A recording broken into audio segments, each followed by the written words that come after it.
What you listening to, son? If I speak and you disagree, that's freedom. But if I speak and you're offended, does that make me dangerous? You see, speech is powerful. It can heal, it can destroy, it can unite or divide. In a democracy, my voice is my vote. In a dictatorship, my silence is survival. They say we're free to speak, but what if the wrong word costs you your job? What if a sentence gets you jailed? What if truth sounds like rebellion? Then freedom becomes fear. There was a time when truth was sacred. Now, it's suspicious. There was a time when questions opened minds. Now, they open investigations. What changed?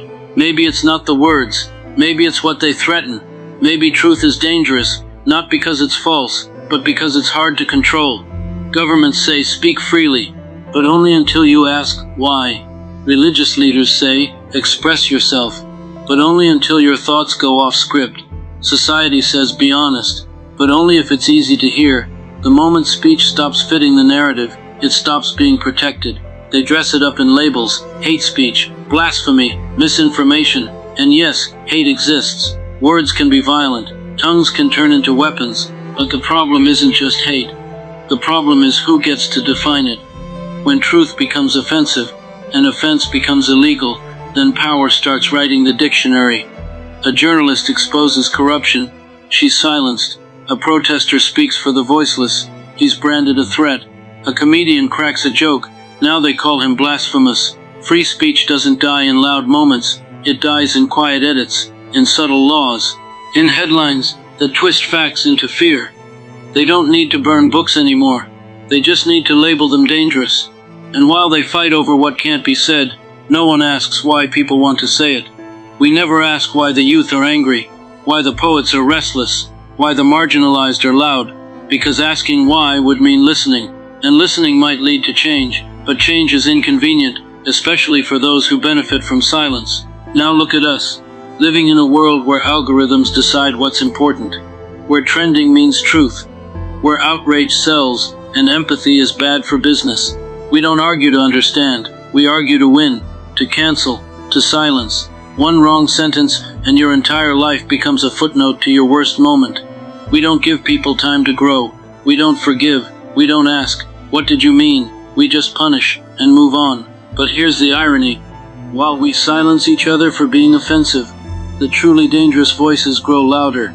They speak in codes, they hide hate behind slogans, they smile on camera and stab in policy. They know the game. They know that real power isn't in shouting, it's in shaping what others are allowed to shout. So what do? Do we silence everyone just in case? Do we delete every uncomfortable truth? No. Because silence is not peace, it's pressure. And when pressure builds, it doesn't disappear, it explodes. We need to stop confusing discomfort with danger. We need to stop confusing disagreement with hatred. We need to stop pretending that offense is always oppression. Because not all offense is equal, and not all speech is safe.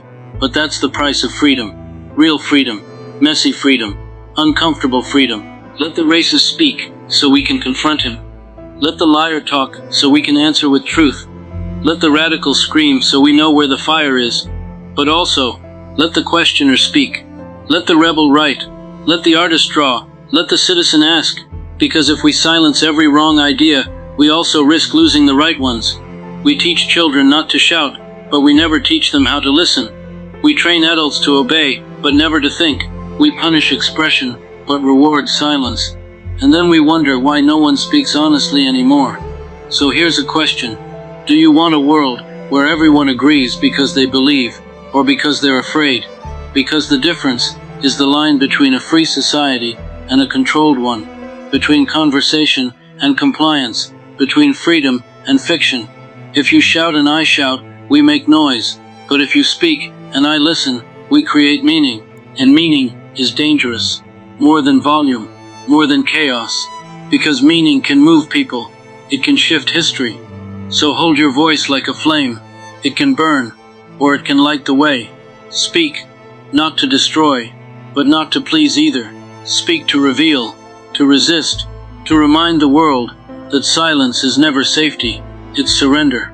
And when all else fails, remember, if I speak and you disagree, that's freedom. But if I speak and you're offended, that doesn't make me dangerous. It makes us human. It makes us different. It makes us alive.